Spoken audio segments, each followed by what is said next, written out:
ॐ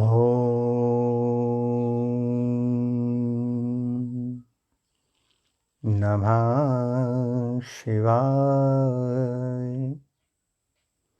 आइए प्रिय आत्मन मित्रों, हम सभी मिलकर सर्वप्रथम नित्य प्रति की तरह अपने अपने गुरुदेव भगवान और इष्ट देव की शरण में चलें और उन्हें प्रणाम करके आशीर्वाद प्राप्त करें। उसके पश्चात हम सभी साधक मिलकर इस हिमालय की ऊर्जा से जुड़कर भीतर की ओर चलेंगे, ध्यान की ओर चलेंगे। तो आइए सर्वप्रथम प्रार्थना की ओर चलते हैं।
ॐ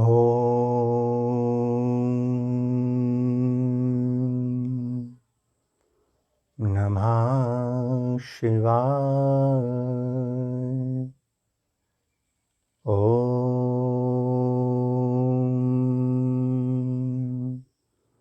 नमः शिवाय। ॐ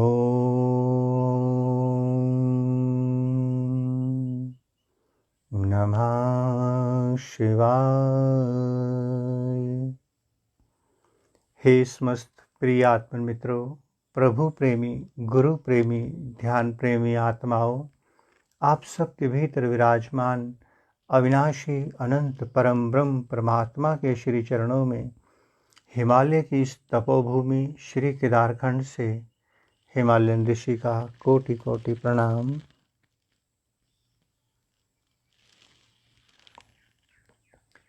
आइए प्यारे साधकों, प्यारे मित्रों, हम सभी मिलकर कुछ देर के लिए हिमालय की ऊर्जा से जुड़ें, हिमालय के ऋषियों मुनियों के चरणों में बैठकर उनकी कृपा के पात्र बने और अपने भीतर उतरें, अपने भीतर के सद्गुरुदेव की ओर चलें। कई जन्मों से हम अपने प्रभु से बिछड़े हुए हैं, अपनी परमात्मा से, अपने सद्गुरु से बिछड़े हुए हैं। आइए भीतर की ओर चलें, भीतर की ओर चलें और इस भीतर के ध्यान मंदिर में प्रवेश करने से पहले आपको जन्म के पश्चात जो भी मिला, आपका नाम, आपकी पहचान, आपके सारे संबंध, ये मन, बुद्धि, ज्ञान, इन सब को थोड़ी देर के लिए अपने आप से अलग कर देना। इन सब को ध्यान मंदिर से बाहर छोड़ दें। आप अकेले नवजात शिशु की तरह, निर्मल पावन पवित्र आत्मा की तरह इस मंदिर में प्रवेश करना, क्योंकि इस मंदिर में आपका प्रभु परमात्मा आपके लिए बैठा है। यदि आप किसी और को अपने साथ ले गए, वो दर्शन नहीं देगा, प्रकट नहीं होगा। अकेले जाना, अकेले, जैसे अपने प्रेमी को मिलना हो, अकेले जाते हैं। प्रेमी और प्रेमिका के मिलने के बाद प्रेम का जन्म होता है, विशुद्ध प्रेम परमात्मा का जन्म होता है। तो आप परमात्मा से मिलने जा रहे हैं भीतर, अकेले जाना। आइए चलें भीतर। आप जहाँ भी हैं वहीं पर अपने आसन में बैठ जाएंगे। कोई भी आसन हो, जरूरी नहीं कि आपको भूमि पर ही बैठना है। कुर्सी, सोफा, बेड, सहूलियत के अनुसार, अपनी सुविधा के अनुसार जैसी सुविधा मिले उसी आसन पर बैठ जाएं। आपका बैठना बिल्कुल हल्का फुल्का हो, तनाव रहित हो। शरीर के किसी अंग में कोई प्रेशर ना हो, बिल्कुल मस्त होकर बैठना, मस्त। कोई आगे पीछे की फिक्र नहीं, कोई टेंशन नहीं। इतने मस्त हो जाना, इतने मस्त जैसे कि नशा चढ़ गया हो और सुध बुध खत्म हो गई हो। इतनी गहरी मस्ती से बैठना। बाहर की दोनों आंखें बंद कर लेंगे। जैसे ही हम बाहर की आंखें बंद करते हैं, ऑटोमेटिकली बिना किसी प्रयास के भीतर की आंख से भीतर दिखना शुरू हो जाता है। बस उस देखने की क्रिया को जो स्वतः घटित हो रही है, साक्षी दृष्टा बनकर देखते चले जाएं।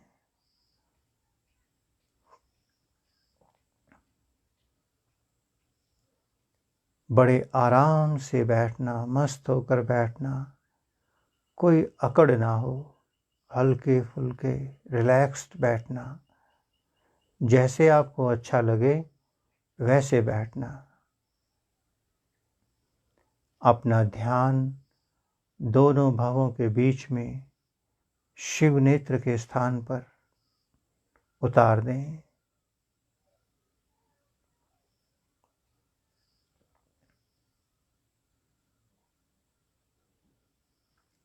धीरे धीरे अपने भीतर खिसकते चले जाएं। बाहर से चेतना डिस्कनेक्ट होती चली जाए।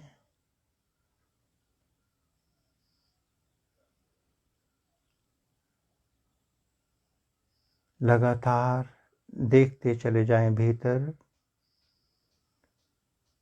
ध्यान मंदिर में बैठने के बाद आपका किसी से कोई संबंध नहीं। आप किसी की संतान नहीं, किसी के माता पिता नहीं, किसी के शिष्य नहीं, किसी के गुरु नहीं। आप एक निर्मल, पावन, पवित्र आत्मा हैं और आत्मा का परमात्मा के सिवाय किसी से कोई संबंध नहीं हो सकता। किसी मंत्र का जप नहीं करना, प्राणायाम नहीं करना, कुछ भी नहीं करना। दिन भर, जीवन भर सब किया, उसके बाद ध्यान के बाद फिर कर लेना। किंतु थोड़ी देर के लिए अपने प्रभु के चरणों में, हिमालय के ऋषियों मुनियों के चरणों में समर्पित हो जाएं, पूरी तरह से समर्पित हो जाएं। देखते चले जाएं भीतर लगातार।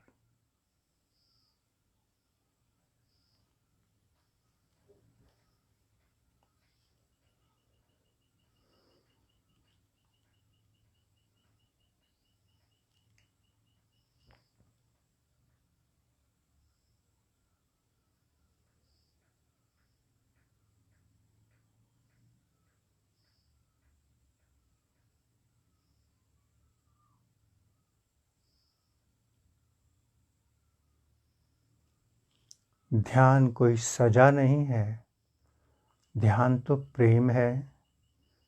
ध्यान में बैठकर थोड़ी ही देर में अगर पांव सोने लगें, आसन बदल लेना। चिंता नहीं करना, ध्यान टूटेगा नहीं। ध्यान ही एक ऐसा है जो कभी नहीं टूटता। ध्यान और प्रेम शरीर पर निर्भर नहीं करता, आपके हृदय पर निर्भर करता है। देखते चले जाएं भीतर शिव नेत्र से।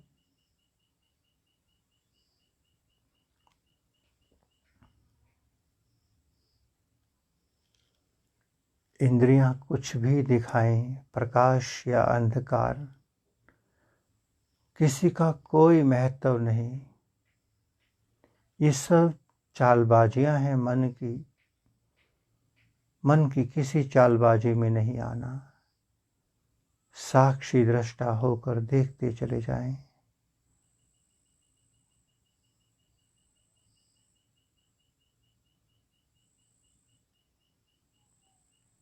और गहरे।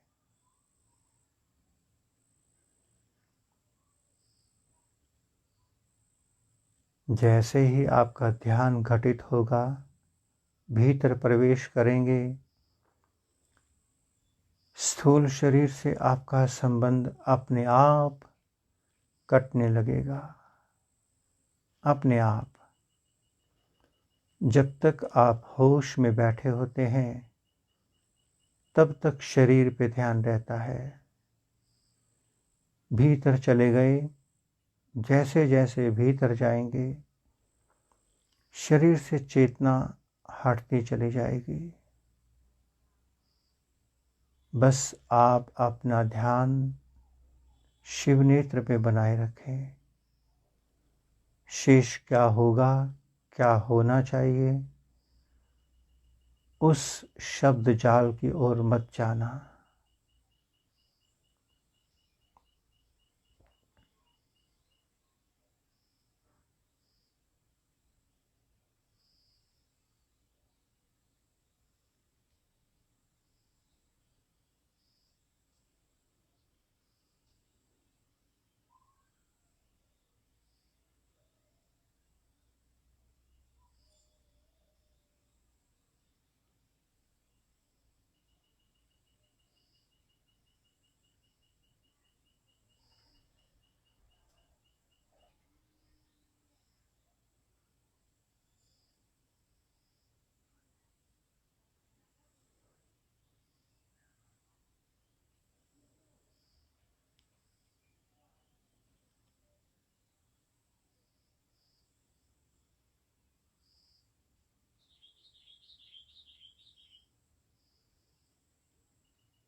आप ध्यान में बैठे हैं। जैसे जैसे आप गहरे होंगे, मौन में उतरते जाएंगे, हिमालय की ऊर्जा से, हिमालय के ऋषियों मुनियों से अपने आप आपका संबंध बनने लगेगा। शिव नेत्र अपने आप अपना संपर्क जोड़ लेगा। बस आप साक्षी दृष्टा रहना, बीच में नहीं आना। धीरे धीरे मौन की ओर बढ़ते चले जाएं, प्राकृतिक मौन की ओर।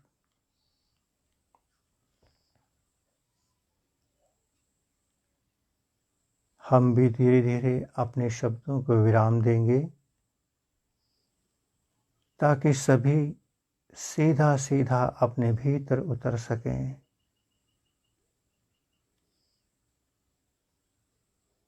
अपनी होश बनाए रखना। कहीं हम मौन हो जाएं और मन अपना काम शुरू कर दे। ये मन बहुत चालबाज है। उसको पता चलता ही कि मास्टर मौन हुआ, बस उसका तांडव शुरू हो जाएगा।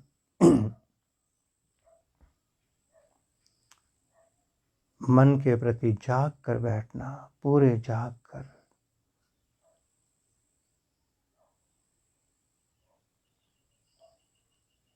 शरीर को बिल्कुल कष्ट नहीं होने देना। थोड़ी सी भी पीड़ा हो, तुरंत आसन बदलना, तुरंत।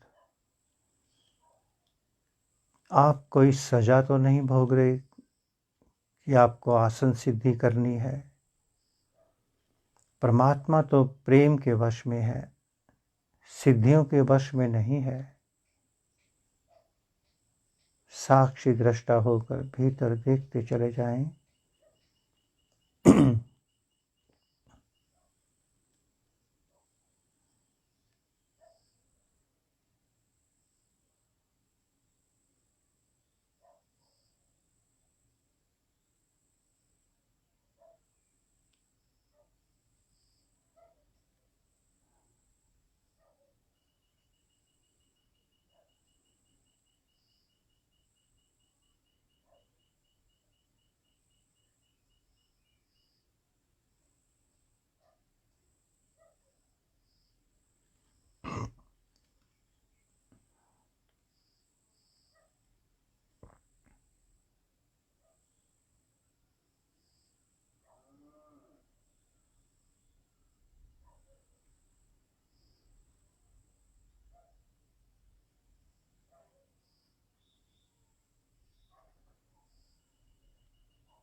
आइए प्यारे साथियों, ध्यान की धारा से लौटें। अपनी दोनों हथेलियों को रगड़कर अपने मुखमंडल पर फेर लेंगे।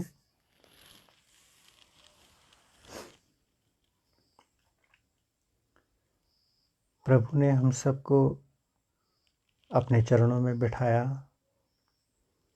आइए सभी मिलकर प्रभु का आभार व्यक्त करते हैं, धन्यवाद करते हैं। ओम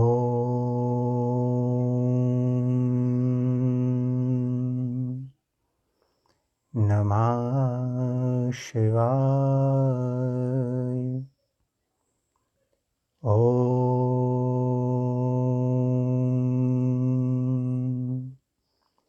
नमः शिवाय।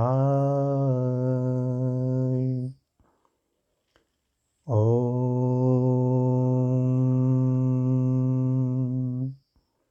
नमः शिवाय।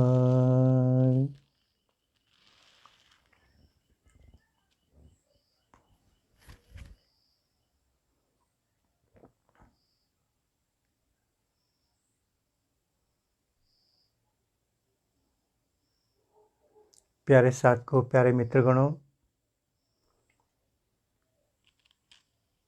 आज रात्रि से ही गुरु पूर्णिमा की शुरुआत हो जाएगी। यूँ तो ये पूर्णिमा भीतर का संकेत है और भीतर कभी अमावस नहीं होती, ना ही पूनम होती है। भीतर तो सदा सर्वदा परमात्मा एक समान विराजमान रहता है, ना वो कभी कम होता है और ना ही ज़्यादा। किंतु बाहर के जीवन में हर कुछ समय के अनुसार बदलता रहता है। प्यारे साथियों, प्यारे मित्रगणों, हम सभी मिलकर हिमालय की ऊर्जा में बैठकर ध्यान की धारा में बह रहे हैं, उतरते चले जा रहे हैं। इसमें किसे क्या मिला और किसने क्या पाया, इसका जिम्मेवार वह खुद है। प्यारे मित्रों, ये अध्यात्म का विषय हो या भौतिकता का या फिर धर्म का, इन तीनों में ही तीसरे की प्रमाण की आवश्यकता नहीं पड़ती। आप कितने ईमानदार हैं, इसका प्रमाण आप स्वयं दे सकते हैं। एक साधक कहता है कि मैं 10 साल से ध्यान कर रहा हूँ, 20 साल से कर रहा हूँ या कितने साल से कर रहा हूँ, किंतु ध्यान ही नहीं लगता। तो इस विषय में प्यारे साथ को एक बात कहेंगे कि सारा का सारा दारमदार किसी दूसरे पर निर्भर नहीं है, मुझ पर ही निर्भर है। मैं कितना ईमानदार हूँ स्वयं के प्रति, इस पे निर्भर है। अब ईमानदारी कैसे, मुझे ये भी समझना होगा। प्रभु ने हमें 2 कान दिए हैं। अक्सर क्या होता है, हम दूसरे को आजमाने के लिए सत्संग सुनते हैं, ध्यान में बैठते हैं, एक कान से सुनते हैं और दूसरे से बाईपास कर देते हैं। करते तो बहुत ही अच्छा है, इसमें कोई गलत बात भी नहीं है। पर प्यारे साथ को, जो विधि, जो क्रिया हिमालय से आपको प्राप्त हो रही है, ये हम माध्यम मात्र हैं। इससे अधिक हमारी कोई एग्जिस्टेंस नहीं। परमात्मा देने वाला, आप लेने वाले। किंतु इन दोनों के मध्य में यदि ईमानदारी होगी, ट्रांसपेरेंसी होगी, तो निस्संदेह लेने वाले को लाभ मिलेगा। ईमानदारी किस प्रकार की? हमने आपसे एक बात कही, आइए ध्यान में उतरते हैं। हम सब ध्यान में उतर गए। ध्यान में तो हम मात्र आधा घंटा ही बैठे या घंटा भर बैठे। शेष समय हमने क्या किया? आधे घंटे में मैंने अपने आप को खाली किया, बड़ी ईमानदारी से खाली करता चला गया। जैसे ही मैं शिव नेत्र से जुड़ा, शिव नेत्र ने मेरे अंतःकरण को पवित्र करना शुरू किया, खाली करना शुरू किया। उसके बाद का समय मैं कितना ईमानदार रहा, कितना प्रैक्टिकल रहा, ये मुझ पे निर्भर करता है। 1 घंटा मैंने खाली किया, 3 घंटे फिर इसे मैंने भरने में लगा दिए। फिर मैंने कोई लेक्चर उठा लिया, कोई किताब, कोई कथा, कोई कहानी। इसे बोलते हैं बेईमानी। किसी और के साथ नहीं, स्वयं के साथ। कोई देखने वाला नहीं है, ना हम देखने वाले हैं, ना कोई दूसरा। एक छोटी सी बात कहेंगे प्यारे साथ को, प्यारे मित्रों। एक प्रसंग के माध्यम से ईमानदारी की बात समझाएंगे, समझेंगे, समझाने की बात नहीं, समझेंगे।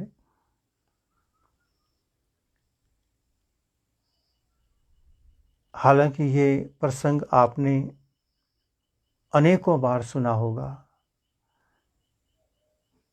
किंतु जीवन को प्रैक्टिकल में उतारने के लिए इस प्रसंग को सुन लेते हैं।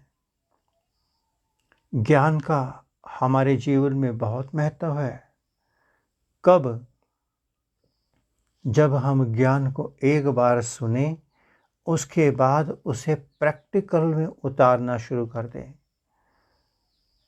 अगर एक कथा को मैंने एक बार सुना, प्रैक्टिकल में नहीं उतारा, दूसरी बार सुना, बाईपास कर दिया, अर्थात एक टाइम पास की तरह मैं उसे सुनता हूँ, समझता हूँ, मनन चिंतन नहीं करता। एक टाइम पास करना है। अब एक प्रसंग जो हम कहना चाहते हैं आप सभी से, कि मैं कितना ईमानदार हूँ या कितना बेईमान अपने प्रति, ये मुझे दूसरों को नहीं बताना, दूसरों से नहीं सुनना। इसका प्रमाण मेरे पास है। एक छोटा सा प्रसंग कहेंगे। एक बार एक महात्मा ने, एक गुरु ने 2 शिष्यों को अपने पास बुलाया।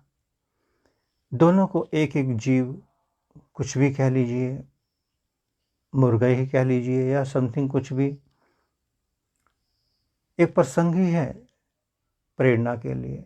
इससे अधिक इसकी कोई वैल्यू नहीं। दोनों को एक एक जीव दे दिया और कहा कि इसे ले जाओ और ऐसी जगह पे इसे मार के ले आओ जहाँ कोई देखता ना हो, कोई देखता ना हो। दोनों चले गए। एक आधे घंटे में ही किसी किनारे पे देखा, कोई नहीं दाएं बाएं, बस उसकी गर्दन को मरोड़ा, मार के ले आया। गुरुदेव, मैं आ गया। गुरुदेव बड़े प्रसन्न, बैठो, बहुत सुंदर, बैठो। उसे वहीं बिठा लिया। अब दूसरा गया हुआ है, जगह ढूंढ रहा है कि कहाँ मिलेगी ऐसी जगह। ढूंढते ढूंढते ढूंढते ढूंढते उसे 2 दिन लग गए, 3 दिन लग गए। एक दिन उसके मन में आया, चलो अपनी आंखें ही बंद कर लेता हूँ। अपनी आंखें बंद की तो उसे भीतर की आंख से दिखा कि अब ये मुझे देख रहा है। और गुरुदेव ने कहा है कि जहाँ कोई देखने वाला ना हो, वहीं इसे मारना। पहले अपनी आंखों पे पट्टी बांध ली, भीतर की आंख ने देखना शुरू कर दिया। ओहो, कि जीव मुझे देख रहा है। उसने जीव की आंख में पट्टी बांध दी, फिर अपनी आंख में पट्टी बांध ली। जैसे ही उसे वो मारने लगा, भीतर की आंख देख रही थी। भीतर की आंख कहती, भाई मैं देख रही हूँ, मेरे सामने ये काम नहीं हो सकता। गुरुदेव ने कहा है कि जहाँ कोई देखने वाला ना हो वहीं इसे मारना। पर मेरी भीतर की आंख इसे देख रही है, कॉन्शियस देख रही है। अंत में वो थक हार करके 3 दिन बाद या कितने भी दिनों बाद उसने ला करके वो जीव गुरु के चरणों में रख दिया। गुरुदेव, ये काम मुझसे नहीं होगा। उसने कहा, बेवकूफ़, ये काम 15 मिनट में करके आ गया और तो 3 दिन बाद वैसे का वैसा। पहले वाला हंसने लग गया उसे देख करके कि 5 मिनट के काम को 3 दिन लगा दिए, फिर भी खाली हाथ। गुरु ने उससे पूछा, क्या बात है? कहता, गुरुदेव, जहां जाऊं या तो ये मुझे देखे या मैं इसे देखूं। जब दोनों की आंखों पे पट्टी बांध दी तो मेरे भीतर की आंख ही इसे देखी जा रही है। और आपने कहा है कि जहां कोई देखने वाला ना हो वहीं पर ये क्रिया करनी है। अब जब भीतर देखने वाला सामने खड़ा था, फिर तो ये काम नहीं हो सकता, फिर तो नहीं हो सकता। तो मैं लौट आया। गुरु ने उस शिष्य को गले से लगाया और कहा, इसे कहते हैं ईमानदारी। ईमानदारी। तीसरे की तो बात ही अलग, दूसरे की भी बात अलग, पहले की भी बात अलग। वहां कोई मौजूद नहीं है, तुम भी मौजूद नहीं थे, जीव भी मौजूद नहीं था, किंतु फिर भी कोई था। कौन? परमात्मा। प्यारे साथ को, प्यारे मित्रों, एक बात ध्यान रखना। आप कितने दिनों से ध्यान कर रहे हैं, कितने दिनों से आप किसी संत गुरु से जुड़े हैं, किसी भगवान से जुड़े हैं, इसका प्रमाण कोई नहीं मांगेगा, क्योंकि आपके भीतर ही परमात्मा बैठ गया है। जन्म देने के बाद, जन्म के समय ही वो स्वयं आपके भीतर उतर गया। भीतर। अब आप कर्म करिए खुलकर, नेगेटिव या पॉजिटिव, सच या झूठ, धोखा या कपट या मन की चाल। आप साधक मुझे भरमा सकते हैं, झूठ बोल सकते हैं, कपट कर सकते हैं, चाल चल सकते हैं, कुछ भी कर सकते हैं। मेरे साथ सब चलेगा, क्योंकि मैं तो भीतर से नेत्रहीन हूं, अंधा हूं, मुझे तो दिखता ही नहीं है। आप करिए, दिल खोल के करिए, किंतु आपको नहीं पता कि आपके भीतर वो स्वयं परम ब्रह्म परमात्मा बैठा है, जिसकी ओर हम आपको मोड़ना चाह रहे हैं। वो स्वयं बैठा है। आपके एक एक कर्म पर उसकी दृष्टि है, एक एक कर्म पर, एक एक सेकंड वो आपको वॉच कर रहा है। आप जागे हैं, सोए हैं, ध्यान में हैं, दुकान पे हैं, कहीं भी हैं, हर एक एक मोमेंट्स आपकी रिकॉर्ड कर रहा है वो। आप नहीं बच सकते। बाहर का सीसीटीवी कैमरा फेल हो सकता है, उसकी बैटरी खत्म हो सकती है, कुछ भी हो सकता है, किंतु भीतर जो इंस्ट्रूमेंट लगा है उसमें एक जन्म की नहीं, जन्मों जन्मों की रिकॉर्डिंग होती आ रही है। और वो खुद कर रहा है। उसने किसी एजेंट को नियुक्त नहीं किया हुआ, किसी देवी देवता को, वो स्वयं उसे रिकॉर्ड कर रहा है, स्वयं। इसीलिए तो ये खेल जन्मों जन्मों का है। बार बार जन्म होता है, बार बार मृत्यु होती है। आखिर हम बाहर से भीतर ध्यान की ओर, आपके भीतर बैठे परमात्मा की ओर, आपके भीतर विराजमान आपके सद्गुरुदेव की ओर आपको क्यों भेज रहे हैं? क्यों? इसलिए कि आप जितनी जल्दी भीतर जाएंगे आपको पता चलेगा, होश आ जाएगी, विवेक आ जाएगा कि आपकी हर करनी पर, आपकी हर कथनी पर उसकी दृष्टि है। एक भी कर्म की माफ़ी नहीं है, एक भी कर्म की। बिना भुगतान के यदि कोई सोचे कि मैं समाधि को उपलब्ध हो जाऊंगा, मोक्ष मुक्ति का द्वार खोल लूंगा, संभव नहीं है। आप दिन में, रात्रि में, जाने में, अनजाने में कितने ही कर्म करते हैं, कितने ही। खेल खेल में, मजाक मजाक में झूठ, दूसरों को अर्थात किसी और का नहीं, अपना ही नुकसान करते चले जा रहे हैं, अपना ही। इसलिए हम बार बार फोकस करके आपको आपके भीतर भेज रहे हैं।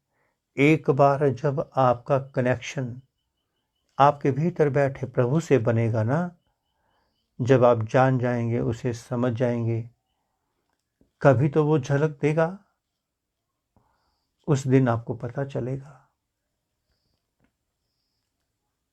उस दिन पता चलेगा। ये ध्यान का मार्ग अति सरल, अति सरल, किंतु आपने उसे अति कठिन बना दिया, क्योंकि आप निर्मल नहीं रहे, ईमानदार नहीं रहे। हम आपको लगातार आपके भीतर विराजमान आपके गुरुदेव की ओर मोड़ रहे हैं। उससे हमें क्या मिलेगा? हमें कुछ चाहिए भी नहीं, कुछ नहीं चाहिए। इस महात्मा को, इस फकीर को आप अधिक से अधिक हमें अच्छी साधन सुविधा उपलब्ध कर देंगे। वो तो परमात्मा ने किसी को निमित्त बनाकर, माध्यम बनाकर करना ही है, उसे तो करना ही है, वो उसकी जिम्मेवारी है। किंतु आप कितने ईमानदार हैं स्वयं के प्रति, कितने ईमानदार हैं आप जानिए। तो प्यारे साथियों, प्यारे मित्रगणों, इस गुरु पूर्णिमा पर परमात्मा ने कितना बड़ा खेल किया, कोरोना वायरस फैला दिया। और इसी के कारण परमात्मा ने ये ध्यान का लाइव सेशन शुरू करा दिया। अक्सर हम बिल्कुल साक्षात सामने जाकर बैठते हैं, तब भी कुछ प्राप्त नहीं कर पाते, किंतु कभी कभी हमारे पूर्व जन्मों की कमाई सामने आ जाती है, परमात्मा माध्यम बना देता है, दूर से भी संपर्क बनवा देता है। हमने कहा ईमानदार, ईमानदार कौन हो सकता है? जो साक्षी हो जाएगा, दृष्टा हो जाएगा। धर्म से भी ऊपर की स्थिति है साक्षी दृष्टा। तो प्यारे साथियों, प्यारे मित्रों, आप सभी ध्यान की ओर बढ़ते चले जाएं, लगातार बढ़ते चले जाएं। परमात्मा ने इस सेवक की, इस नौकर की ड्यूटी कब तक लगाई है, कुछ कहा नहीं जा सकता, किंतु जब तक उसने इस सेवक को नियुक्त किया हुआ है, हम अपनी ओर से पूरी ईमानदारी से आपके साथ, ध्यान के साथ जुड़े हुए हैं, ऊर्जा के साथ जुड़े हैं। जो हमसे बन पा रहा है वो हम कर रहे हैं। यदि आप ईमानदार होंगे अपने प्रति, हमारे प्रति नहीं, अपने प्रति, तो आप और हमारे मध्य में एक महाशक्ति खड़ी है, परमात्मा। जिसने आपको आपकी तपस्या का, साधना का फल देना है। इसमें कई बातें काउंट होती हैं प्यारे साथ को, कई बातें। यदि आपके भीतर एक भाव आ जाएगा कि मुझे कुछ मिल रहा है इसलिए मुझे कुछ करना है, मिलना बंद हो जाएगा, क्योंकि आप स्वार्थी हैं, व्यापारी हो गए। हम कहें हम आपको कुछ दे रहे हैं, इसके बदले में कुछ दीजिए, तो हमारी ऊर्जा पर परमात्मा प्रतिबंध लगा देगा। जब दोनों ओर से अकारण आदान प्रदान होता है, अकारण, हमें भोजन देने वाला परमात्मा भोजन के बदले में भजन नहीं बिक सकता। और आप सोचें कि मैं कुछ सेवा कर दूं, उसके बदले में साधना ले लूं, कुछ नहीं मिलेगा। अपना स्वभाव बनाइए, स्वभाव, आदत नहीं, स्वभाव। हमने अनेकों लोग देखे, केवल पंजाब के ही नहीं, अनेकों क्षेत्रों से, भले ही कोई गुजरात से है या बिहार से है या कहीं से भी, क्योंकि पांचों उंगलियां बराबर नहीं होती, कोई भी कहीं से भी हो सकता है, थोड़ा रेशो ऊपर नीचे होती है। जैसे गुरुओं की भूमि, सेवा की भूमि पंजाब है, वहाँ ये शिक्षा देनी नहीं पड़ती, वो शिक्षा उनके रोम रोम में है कि अपनी कमाई का 10% सेवा में लगाना है, उन्हें नहीं समझाना पड़ता। ऐसे अनेकों क्षेत्रों में और भी साधक हैं जिनको संस्कार माता पिता से मिले, और कुछ ऐसे भी हैं जिन्हें ऐसे संस्कार मिले कि अगर कुछ मिले तो देना, नहीं तो मत देना, ऐसे भी हैं। तो जो साधक जितना ईमानदार स्वयं के प्रति होगा, परमात्मा बरसेगा, बरसेगा। एक संस्कार पैदा कीजिए। जैसे पंजाब की भूमि में गुरुओं ने हमें दिया, बस सेवा करनी है, दैट्स इट, चैप्टर क्लोज, रिवर्समेंट की बात ही खत्म।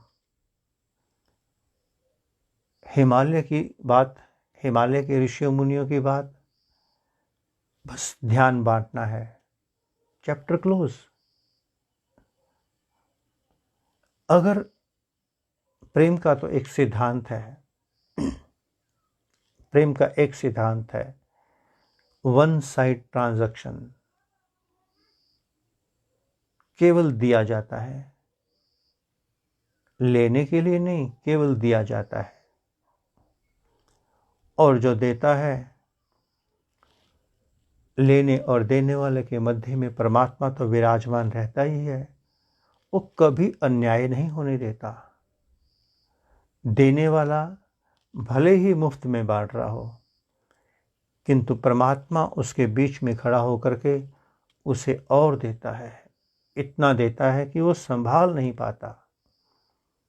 हम यही मेडिटेशन बेचना शुरू कर दें, हो सकता है कि करोड़ों अरबों रुपया हमारे बैंक में जमा हो जाए, शाही आश्रम बन जाए, सैकड़ों कमरे हों उसमें, नौकर चाकर भी हों, किंतु आनंद विदा हो जाएगा। आनंद, एक तरह से देखा जाए, बहुत बड़ा चपरासी बना देगा भगवान उस इंसान को जो परमात्मा से दूर पदार्थों के नज़दीक पहुंच जाएगा। गिनता ही रह जाएगा, आज इतने इकट्ठे हो गए, कल इतने हुए थे, कल इतने और हो जाएंगे। किंतु जो बांटने जाता है, बांटने वाले को हिसाब ही नहीं रखना कि बस बांट दिया, बात खत्म। हिसाब किताब वो रखे ऊपर वाला। तो प्यारे साथ को, प्यारे मित्रों, इस गुरु पूर्णिमा पर बार बार हम सभी साधकों से, सभी मित्रों से कहेंगे, भीतर मुड़ जाइए, भीतर। हम जैसे साधु संतों से, हम जैसे गुरुओं से, पथ प्रदर्शक से अधिक हमारी कोई अहमियत नहीं। हम कहें कि हम बहुत बड़े सिद्ध हैं, महात्मा हैं, ये हैं, वो हैं, अपने बारे में कहेंगे हम तो ऐसे बिल्कुल भी नहीं हैं। भ्रम में नहीं रहना कि हम आपको परमात्मा तक पहुंचा देंगे, ये कर देंगे, वो कर देंगे, ऐसा कुछ भी नहीं। केवल एक पथ प्रदर्शक, उस परमात्मा के स्कूल में हो सकता है कि हम एक कदम आपसे आगे बैठे हों, बस इससे अधिक हमारी कोई औकात नहीं। आप ईमानदार हो जाइए अपने भीतर बैठे प्रभु के प्रति, फिर आप चमत्कार देखना परमात्मा का। ओम नमः शिवाय, ओम नमः शिवाय, ओम नमः शिवाय। पुनः से आप सबके भीतर विराजमान अविनाशी अनंत परम ब्रह्म परमात्मा के श्री चरणों में हिमालय की इस तपोभूमि श्री केदारखंड से हिमालयन ऋषि का कोटि कोटि प्रणाम। और संपूर्ण ब्रह्मांड में विराजमान, संपूर्ण हिमालयाज में विराजमान समस्त देवी देवताओं, समस्त ऋषियों, मुनियों, गुरुजनों, संत महापुरुषों की ओर से आप सबको शुभ आशीष, शुभ मंगल कामना।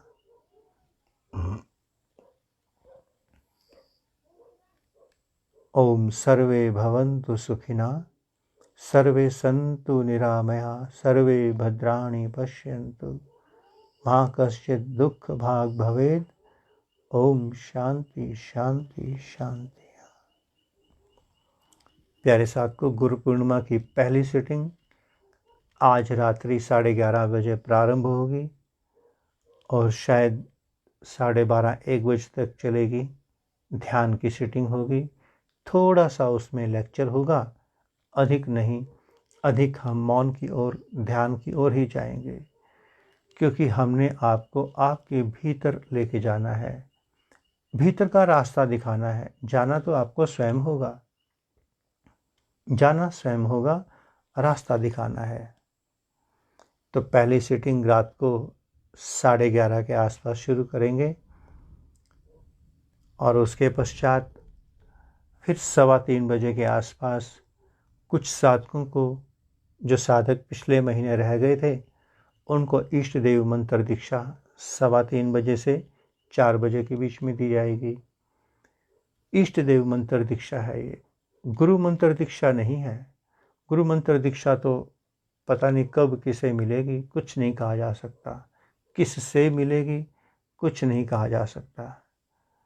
और रात्रि 11:30 बजे हम एक अनाउंसमेंट भी करेंगे ध्यान शुरू करने से पहले। हमने कहा था कि कुछ साधक उत्तीर्ण हुए हैं उस विषय में। ओम नमः शिवाय। अब आप सभी साधक ध्यान मंदिर से निकलकर पुनः प्रकृति की ओर लौट जाएंगे, अपने संबंधों की ओर, अपने ज्ञान विज्ञान, अपनी पहचान, अपने गुरुदेव भगवान इष्ट देव, अपने पूजा पाठ मंत्र भक्ति की ओर लौट जाएंगे। ओम नमः शिवाय।